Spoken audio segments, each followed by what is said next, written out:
Assalamualaikum semua, apa khabar? Ini adalah merupakan siri ketiga penjelasan saya berkaitan dengan bintang Thuraya di awal pagi. Tapi penjelasan kali ini saya lebih memfokuskan kepada dakwaan adakah benar bahawa penyakit dan wabak di bumi ini dia tidak akan kekal melebihi 50 hari. Penjelasan ini dia adalah bertitik tolak daripada hadis riwayat Imam Ahmad yang melaporkan bahawa Nabi SAW bersabda, "Idza tala'an najmu dha sabah," apabila terbit bintang, yakni bintang Thuraya pada waktu pagi, rufi'atil ahah, maka akan terangkatlah akan penyakit. Berdasarkan kepada hadis ini, ada sebahagian daripada para asatizah memahami bahawa kalaulah pada waktu subuh kita ternampak bintang Thuraya di langit belah timur, maka pada saat itu semua penyakit akan terangkat. Jadi kita dah ulas dalam video sebelum ini. Yang pertamanya, dari sudut sanad hadis ini, ramai ulama mengkritik statusnya sebagai dhaif. Baiklah kalau kita menerima hadis ini sebagai hadis yang dhaif, kerana ada hadis-hadis sahih lain yang menyokongnya, kita kena faham bahawa hadis-hadis sahih yang lain semuanya memberikan kefahaman bahawa konteks hadis ini dia adalah merupakan penyakit kepada pokok buah tamar semasa zaman Nabi Muhammad SAW, iaitu buah-buah tamar yang dituai pada musim panas itu adalah merupakan buah-buah yang terbaik kerana dia akan bebas daripada penyakit. Dia juga dah matang. Dari sudut kontekstualnya, buah yang terbaik di Madinah, dia adalah buah-buahan yang dipetik pada musim panas dan itu adalah merupakan kearifan local wisdom kepada penduduk Madinah pada zaman berkenaan. Cuma kali ini saya nak ulas sedikit dakwaan yang menyatakan bahawa penyakit di bumi ini dia tidak akan kekal melebihi daripada 50 hari. Dan sekali lagi mereka merujuk kepada pandangan yang disampaikan oleh almarhum Syekh Ahmad Abdul Rahman Al-Banna As-Sa'ati, ayah kepada Al-Imam Musyahid Hasan Al-Banna, yang mana beliau telah pengarang kitab yang mensyarahkan hadis Musnad Imam Ahmad. Jadi kalau kita buka balik syarah Syekh Al-Banna As-Sa'ati terhadap Musnad Imam Ahmad berkenaan, kita akan tengok dalam hadis bintang Thuraya tu, sebenarnya Syekh Al-Banna As-Sa'ati dia dengan jelas menyatakan di sini iaitu qalal ulama, berkatalah ulama-ulama yang mungkin sebahagian akan memahaminya sebagai saintis juga, wa muddatu maghibiha, adapun tempoh dia akan hilang, naif wa khamsuna lailah, iaitu lebih daripada 50 malam. Jadi mungkin sebahagian daripada para asatizah dia memahami maghibiha ini, yakni dia akan ghaib, dia akan kehilangan. Ha ni mungkin sebahagian daripada mereka memahami bahawa dia merujuk kepada al-ahah, sedangkan sebenarnya dhamir ha di sini sebenarnya dia merujuk kepada najmus tharaya, dia merujuk kepada bintang Thuraya. Kita kena baca betul-betul akan syarah hadis ni. Disebut di sini bahawa dan tempoh akan ketiadaannya iaitu lebih daripada 50 malam. Kerana apa? Li'annaha tukhfa, kerana dia yakni najmus tharaya, bintang Thuraya tu dia akan tidak kelihatan, liqurbiha minasyamsi, kerana kedudukan bintang Thuraya pada waktu berkenaan dia terlalu hampir dengan matahari, qablaha, sama ada dia duduk di belakang matahari, wa ba'daha, ataupun dia duduk di hadapan mendepani matahari. Jadi sebahagian para asatizah dia salah faham. Dia ingat 50 malam ni merujuk kepada 50 malam penyakit akan terangkat lepas hari yang ke-50 tu. Sedangkan yang dimaksudkan di sini ialah dari sudut ilmu falaknya, iaitu bintang Thuraya ni dia tidak akan kelihatan pada waktu malam selama lebih daripada 50 hari. Lepas tu baru dia akan kelihatan semula pada awal pagi. Begitu juga yang saya nak highlightkan sekali lagi di sini, bahawa di hujung syarah hadis berkenaan, Syekh Al-Banna As-Sa'ati dengan jelas menyatakan bahawa fal muradu, dan apa yang dikendaki daripada hadis itu, ahatus thimar, iaitu penyakit pokok buah-buahan tamar, khasah, secara khusus. Makna kata penyakit dalam hadis itu dia hanya merujuk kepada penyakit pokok-pokok buah tamar saja.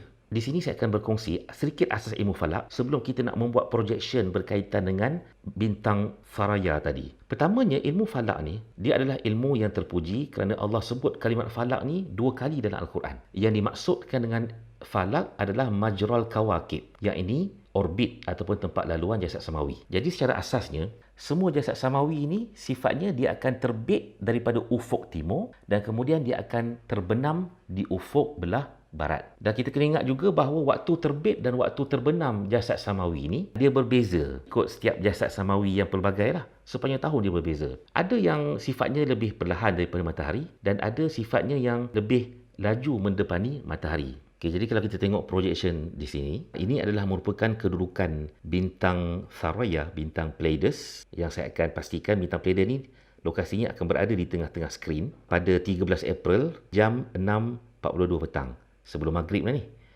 Jadi kita tahu matahari pada waktu itu semakin lama dia dah semakin menghampiri ufuk belah barat untuk terbenam lah. Kalau kita lajukan masa, kita akan tengok Pleiades bila matahari terbenam, Pleiades yang letaknya qabla syamsi, yakni di belakang matahari, bila langit dah semakin gelap dalam pukul 8 lebih tu, kita akan dapat sebenarnya melihat bintang Saroya 13 April pada malam karang. Okey. Dan apabila kita lajukan masa, okey, kita lajukan masa. Ini di bawah ufuk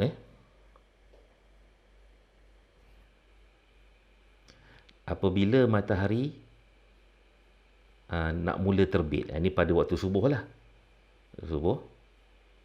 Pada 14 April, kita akan tengok di sini bahawa bintang Pleiades dia masih lagi berada di bawah ufuk. Yakni dia masih lagi belum kelihatan.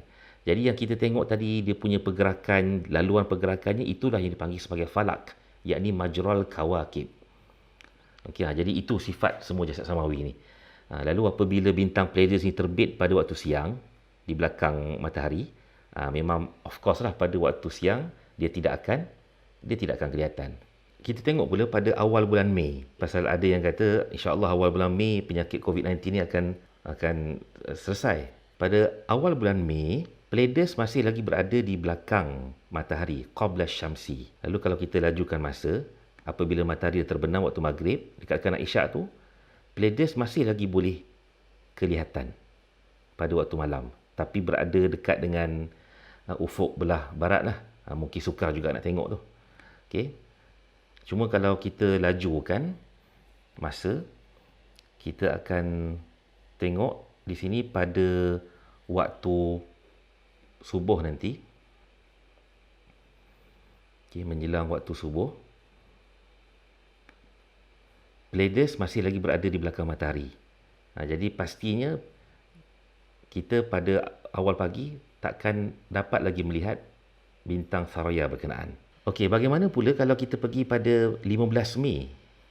Pada 15 Mei, lebih kurang jam 6 petang, kita akan tengok bintang Saroya, bintang Pleiades ni, dia punya kedudukannya menghampiri matahari. Disebut dalam syarah Syekh Al-Banna As-Sa'ati tadi, liqurbiha minasyamsi qablaha. Ni kedudukannya. Ni kedudukannya. Mak kata dia duduk dekat-dekat dengan matahari sebelum daripada matahari. Lalu kalau kita lajukan masa, apabila matahari terbenam, bintang Saroya pun dia akan ikut terbenam.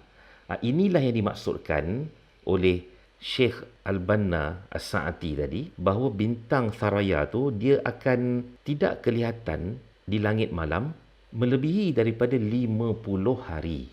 Kerana kalau kita lajukan masa dan kita tengok pada keesokan subuhnya,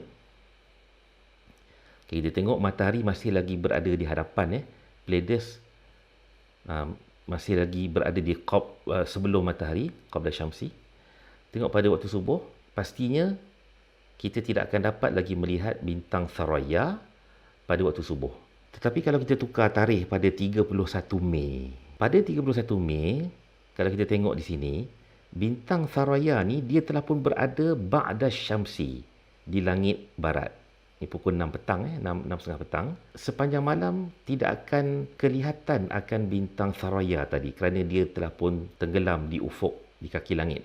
Okay, maka kalau kita lajukan masa, kita tengok pada subuh nanti, apabila menjelang dia nak terbit, matahari tu nak terbit di arah timur kan. Okey. Ini mungkin waktu subuh lah, dekat kat pukul 6 tu kan. Jadi bila waktu subuh, cahaya pun dah mula berselerak dan sukar untuk kita melihat bintang Saroya pada awal pagi. Mak kata awal bulan Jun pun agak sukar. Tapi kalau kita pergi sebagai contohnya pada 21 Jun, matahari di sini, bintang Saroya berada di bawah, dah pun terbenam. Dan kalau kita ini kes bintang Pleiades ni dia berada ba'da syams. Okey. Jadi kalau kita lajukan, kita tengok pada subuh keesokan harinya, ini semua berada di bawah ufuk bumi ya. Okey. Kita akan tengok di kaki langit timur, bintang Pleiades dia dah mula kelihatan pada 22 Jun jam 5.20 tu boleh mula kelihatan. Ini tak masuk waktu subuh lagi. Matahari masih jauh lagi berada di bawah ufuk. Jadi sebenarnya inilah dia tempoh yang disebut dalam syarah hadis berkenaan bahawa kebiasaannya kalau ikut lokaliti di negara Arab, bintang Pleiades tu dia tidak akan kelihatan melebihi daripada 50 malam. Dalam konteks kearifan tempatan orang-orang Arab, apabila mereka dapat melihat bintang Pleiades, bintang Saroya ni pada awal waktu pagi di kaki langit belah timur, itu adalah merupakan petunjuk kepada musim panas. Dan inilah musim yang terbaik untuk mereka ni menuai buah-buah tamar, kerana pokok-pokok tamar ni dia akan selamat daripada serangan penyakit. Ada satu lagi yang saya nak ulas, iaitu sebahagian daripada sahabat-sahabat juga turut merujuk kepada kitab Badhlul Ma'un fi Fadli Ta'un yang dikarang oleh Al-Hafiz Ibnu Hajar Al-Asqalani. Dalam kitabnya disebut, ada sebahagian memahami petikan daripada halaman 369 kitab berkenaan dengan menyatakan bahawa Al-Hafiz Ibnu Hajar pun turut menyatakan bahawa ta'un dia akan terangkat apabila masuknya musim panas. Ini kita kena baca betul-betul. Dalam buku surat berkenaan, sebenarnya Al-Hafiz Ibnu Hajar nak menceritakan perbezaan penyakit ta'un semasa zaman dia berbanding dengan ta'un yang berlaku sebelum daripada zaman dia. Mungkin semasa zaman Nabi dan seumpamanya. Pasal sifat penyakit ni dia berbeza mengikut tempat, mengikut cuaca, mengikut kedudukan dan seumpamanya. Jadi dengan sebab itu, Al-Hafiz Ibnu Hajar, dia bagi tahu antara sifat ta'un semasa zaman dia ialah dia berlaku pada musim sejuk dan terangkat pada musim bunga. Yakni sebelum musim panas lagi, dah terangkat dah penyakit ta'un. Adapun ta'un-ta'un sebelum daripada zaman dia, yakni mungkin merujuk pada ta'un zaman Nabi lah, dia berlaku pada musim bunga selepas tamatnya musim sejuk dan dia akan terangkat. Dia akan terangkat pada awal musim panas. So kita kena jelas makna kata-kata Al-Hafiz Ibnu Hajar Al-Asqalani ni. Dan dalam masa yang sama kita kena ingat juga bahawa ta'un yang disebut dalam hadis Nabi, dia bukannya ta'un yang kita faham pada zaman sekarang ni sebagai kolera. Dia bukan. Ta'un zaman Nabi dia adalah penyakit plague, penyakit yang begitu deadly, penyakit begitu berbahaya dan membawa kepada kematian dalam masa yang agak pantas. Jadi konteksnya berbeza. Jadi mudah-mudahan dengan penjelasan ini, saya menyeru kepada semua pihak agar bertakwalah kepada Allah, tak amanahlah dengan ilmu dan jangan sama sekali kita memberikan harapan yang palsu kepada umat Islam. Kononnya bila masuk musim panas nanti, penyakit COVID-19 akan terangkat. Kita kena ingat bahawa di saat negara China dilanda penyakit COVID-19 semasa mereka berada pada musim sejuk, negara-negara di hemisfera selatan seperti Australia, mereka juga berhadapan dengan ancaman COVID-19 dan pada waktu itu mereka berada pada musim panas. Jadi mudah-mudahan Allah merahmati kita semua. Bertakwalah banyak-banyak kepada Allah. Barang siapa yang berdusta di atas kalam Nabi, maka baginya adalah api neraka. Wassalamualaikum warahmatullahi wabarakatuh.